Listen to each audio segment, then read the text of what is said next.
Hola, hoy vamos a hablar de la reforma de la ley migratoria que se anunció ayer desde el gobierno de Milei, que data del año 2004. Era un momento de integración regional acá en Sudamérica. Eran gobiernos, entre comillas, progresistas, que, como pocas veces en la historia, lograban coincidir en una línea ideológica o en una estrategia a nivel global de cómo ubicarse de acuerdo también al contexto económico de ese momento, ¿no? Fue una ley bastante elogiada, ¿no? Porque tomaba al migrante como una persona normal, como una persona que había que ayudar en su proceso de migración, que además ese proceso de llegar a la ley pasó por el Congreso Nacional, donde hubo debate entre diferentes posturas. 3-4 años antes a nosotros nos tocó ver debates con otro tono bastante xenófobo. Hablamos del 1999, el año 2000, donde ya había una oleada de responsabilizar a los migrantes por una cuestión criminal, o sea, asociándolo a la criminalidad. Bueno, esta ley respetaba los estándares internacionales en cuanto a derechos humanos, se focalizaba en la integración y en la movilidad, ¿no? Por lo que se intentaba facilitar que no fueran, entre comillas, ilegales, o sea, que tuvieran su DNI con facilidad. Bueno, las cosas cambiaron. Si vamos a retrotraernos en particular a la historia argentina, un hecho que para nosotros fue importante, que nos tocó cubrir, fue en el año 2010, en ese momento gobernaba Cristina Fernández. Ocurrió lo del Parque Indoamericano en la capital federal. Bueno, el Parque Indoamericano es un espacio, de los pocos espacios verdes, bastante abandonado en la zona, en el límite entre Villa Soldati y Villa Lugano. Por ejemplo, los bolivianos en particular se encargaron de acomodar, de limpiar de malezas y de hacer canchas de fútbol para jugar los domingos campeonatos de diferentes ligas. Inclusive se montaban escenarios y se hacían actividades culturales de diferente tipo. Yo recuerdo que se hacían a las citas, también se hacía el tema de la cuestión del Todos Santos, Guayamar, Caiquivia, alguna gente que no lograba ir al cementerio porque era un día laboral, y para nuestra cultura esa fecha cae 2 de noviembre, 1 y 2 de noviembre, y es ese día que hay que ir al cementerio. Bueno, en ese caso por ahí no llegaban horario e iban con sus tantaguaguas y sus ofrendas a repartir, como simbólicamente era, digamos, un espacio importante. En el 2010 hubo como una trampa, punteros políticos dijeron que había que tomar ese lugar, cayeron muchos paisanos. Bueno, para sintetizarlo, hubo 3 migrantes, un paraguayo y 2 bolivianos muertos, que hasta ahora no se sabe quién los mató. Obviamente que está impune, ¿no? Este tipo de crímenes no tiene resolución, esas muertes no valen. Y yo recuerdo muy bien que obviamente gobernaba Macri, ¿no? Y Macri no ahorró balas, utilizó todo el andamiaje mediático para criminalizar, tenía una oportunidad y de hecho fue bastante efectivo.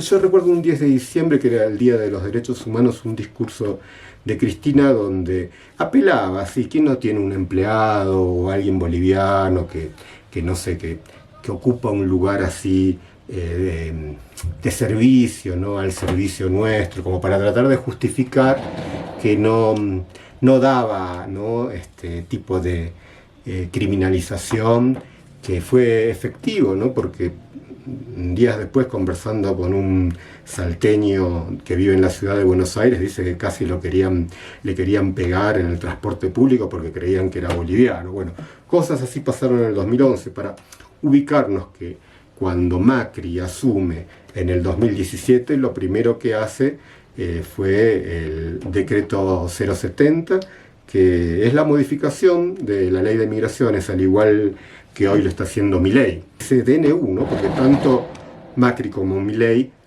lo hacen a través de un decreto de necesidad y urgencia, por lo cual no pasa por el Congreso.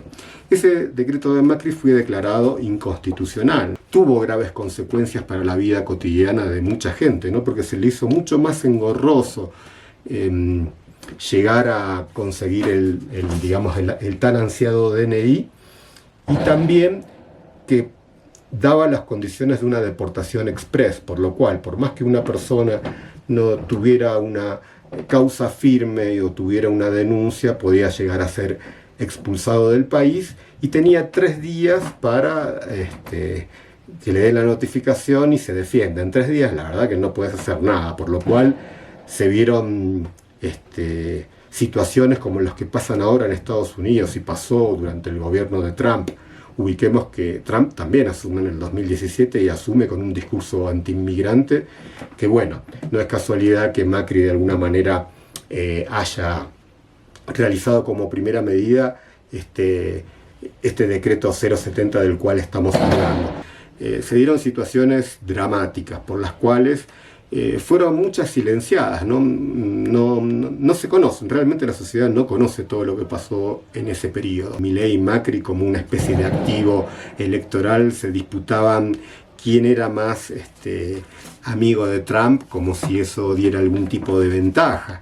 Todavía hay gente que de alguna manera cree que aliándose con los poderes de turno, esto es histórico en nuestro país, o sea, desde que estamos en la época de Mayo había gente que antes de la revolución decía, no, mejor seguir con los españoles, total, los que tienen privilegios pueden mantener sus privilegios siempre y cuando apoyen al poder de turno. En ese momento era el poder de la corona española. A esa gente que convive con nosotros desde el principio hasta estos días, se los llama cipayos, ¿no?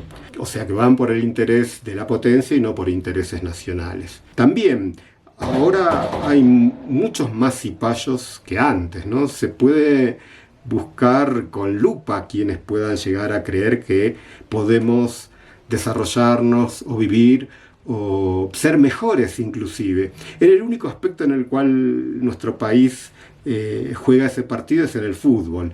Es en el único ámbito donde creemos en la nuestra, o sea que creemos en nuestras potencialidades, en que podemos hacer las cosas mejor, y no como la mayoría que cree actualmente que si viene de Estados Unidos o Europa, eso ya es garantía de que es mejor, y de que en cualquier materia, ¿no? Intelectual, técnica, todavía hay mucha gente que cree que la civilización vino de Europa y acá en América vivían en taparrabos y nada, y tenemos que agradecerle que vinieron de Europa porque, bueno, nos trajeron la religión y otras bondades. Acá había una ciencia, habían cosas que inclusive no se descubrieron todavía en Europa, y muchas de las cosas por las cuales nos alimentamos provienen de este continente. Y no es que uno va a un lugar y agarra una fruta, no, hay ingeniería genética de por medio, o sea que bueno, habría que rever esa cuestión. Lo cierto es que en el primer discurso de Adorni, del anuncio, habla de un pasado idílico, ¿no? Cuando nuestro país supuestamente fue grande, cuando había una migración que sí venía a trabajar. Bueno, obvio, la migración europea, ¿no? Hay un racismo implícito ahí, ¿no? Porque, al menos en mi caso, yo nací en el barrio de Charrúa, donde habían como 300 familias bolivianas en la zona sur de la ciudad de Buenos Aires, la mayoría del Valle Alto de Cochabamba. Tanto yo como muchos de millones de personas vimos a nuestros viejos laburar de sol a sol, todos los días, sin domingo, sin descanso, y eso le queda a uno, ¿no? Le queda a uno como memoria, y duele cuando los quieran llamar aprovechadores, cuando los quieran expulsar por sus rasgos fenotípicos, porque realmente hay que decir las cosas por su nombre, ¿no? La reforma de la ley de migraciones no está apuntado a los noruegos, a los suecos, a los italianos o a los españoles. Está apuntado a los migrantes de países limítrofes, a los cuales se les quiere cercenar derechos. Esta medida está en el contexto de las elecciones que van a hacer este domingo de la ciudad de Buenos Aires, donde hay mucha gente que abona a esta teoría y se pone contento que otros tengan menos derechos, ¿no? No sé si alguno vio la película Django desencadenado. Bueno, había un mayordomo ahí que vio a un negro con caballo que no podía ser admisible. Es que como andar con una Ferrari, un negro anda con una Ferrari y dice, bueno, ese no puede ser así. Entonces el dueño le pregunta, ¿vos querés tener un caballo? Y le dice, no, yo quiero que ese negro no anda a caballo. La mayoría de la sociedad quiere sentirse un poquito mejor que otro, y se justifica por eso que los migrantes puedan tener menos derechos, es que está ligado a la criminalidad. Primero se le decía que eran ilegales y ahora criminales, ¿no? Entonces, si hay un migrante que logra éxito económico, no, ya es narco. O sea, se rumorea entre los vecinos que es narco. No tiene nada que ver que laburen de sol a sol, que no gasten, que tengan privaciones. Es lo que de alguna manera podemos interpretar de esta medida de Adorni. La Constitución Nacional en su preámbulo invita a todos los ciudadanos del mundo que quieran vivir en este territorio argentino, pero no cambiaron ni un punto ni una coma de cuando esa misma Constitución de 1853 discrimina. ¿Por qué? Porque prefiere a los inmigrantes europeos. Y lo dice con todas las letras, y eso, a pesar de la reforma constitucional del 94, no se modificó nada.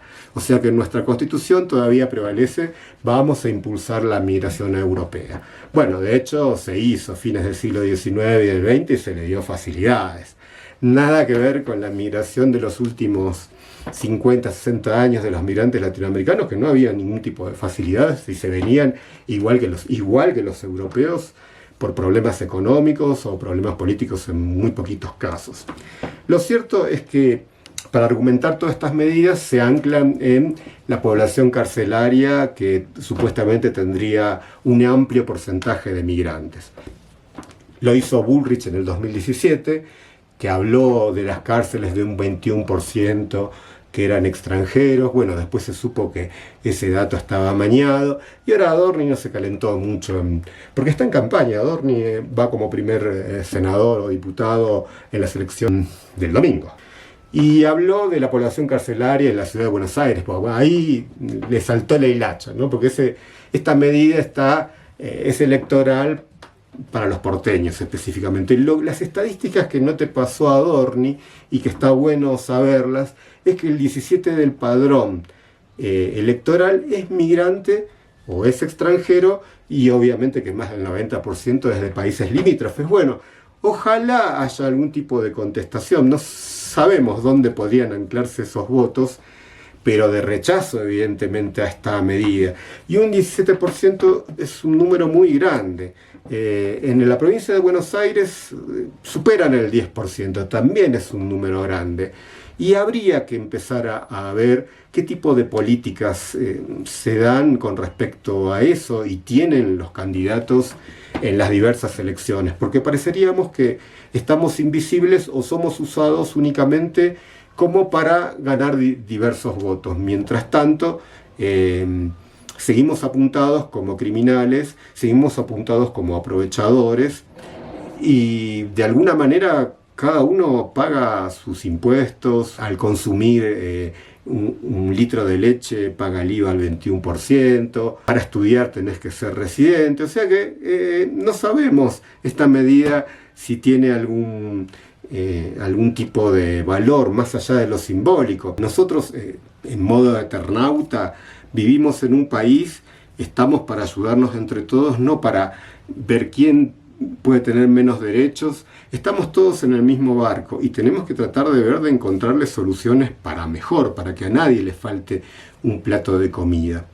En nuestro país vive gente de diferentes orígenes. Todos tenemos algún amigo, algún conocido, alguien que no tiene nada que ver, que es de Asia, que es de un país limítrofe, que es de Europa, que es de Oriente Medio, nada. Nos encontramos acá y tenemos que construir algo acá, en este país. De eso se trata, y no de quitarle derechos a unos para que de alguna manera nosotros estemos mejores, porque eso no funciona. A la larga o a la corta, primero empiezan con ellos, después terminan con vos.